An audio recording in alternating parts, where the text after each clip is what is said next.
Všetko podľa nás dôležité, čo sa týka plávania, sa deje v Bratislave. Táto otázka už bola niekoľkokrát položená a veľmi často ju počujem, avšak treba si povedať, že v Bratislave je koncentrácia najväčšieho počtu klubov a s tým aj najväčšieho počtu plavcov, čo je samozrejme. A preto sa niekomu môže zdať, že tí plavci sú väčšinou z Bratislavy.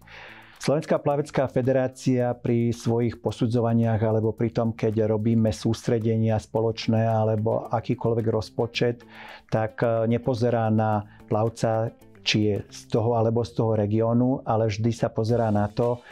čo ideme zabezpečiť a na aké podujatie chystáme tých jednotlivých našich športovcov. Čiže tu by som sa vôbec ako na to nepozeral a myslím si, že je to rozdelené tak, aby každý jeden plavec, ktorý má určitú úroveň, ktorý splní nejaké limity, či už to je na nejaké majstrovstvá, alebo je to už na medzinárodné podujatia, alebo na sústredenia,